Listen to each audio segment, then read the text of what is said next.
Ассаламу алейкум, дәруменге бай салқын сорпа әзірлеп көрсетемін. Ол үшін біз қызылша, сәбіз, картоп және жұмыртқаны асып даярлап аламыз. Барлық керекті азық-түліктің мөлшерін төменгі жаққа толық жазып қалдырамын. Барлығын сыртқы қабығынан тазартамыз және үккіштің үлкен көзінен қызылшаны өткізіп аламыз өгіп. Немесе қызылшаны төрт бұрышты етіп өз қалауыңызша турасаңыз болады.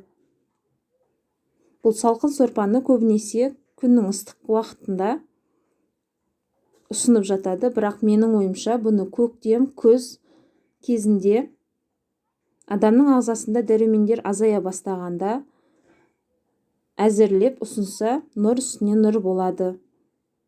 Дәруменге бай болғандықтан. Енді картопты да ұсақтап төрт бұрыштеп тураймыз, сәбізімізді де және қиярымызды да төрт бұрыштеп турап аламыз.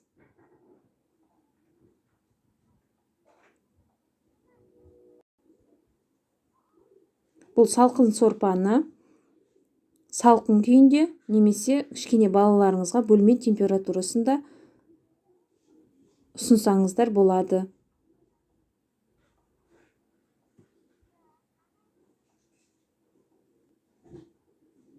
Қиярды да төрт бұрыштеп турадық. Енді жұмыртқаны да сыртқы қабығынан тазалап төрт бұрыштеп тураймыз.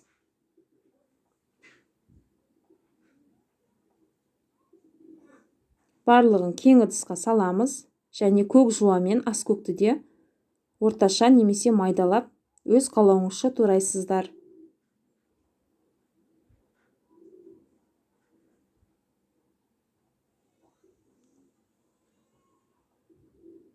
Татуына қарай тұзын саламыз. Кей кісілер лимон қышқылы мен қантты да қосып жатады. Менің ойымша ол артық деп ойлаймын. 2 стакан айран салқын, 1 стакан қайнаған су немесе газдалған су құйып, барлығын араластырып, тұзының дәмін тексереміз. Дайын болған салқын сорпаны дастарханға жұмыртқаны 2-ге бөліп, сәндеп ұсынсаңыздар болады. Баршаңызға ас болсын. Келесі ас мәзірінде кездескенше сау болыңыздар. Ассаламу алейкум ва рахматуллахи ва баракатух.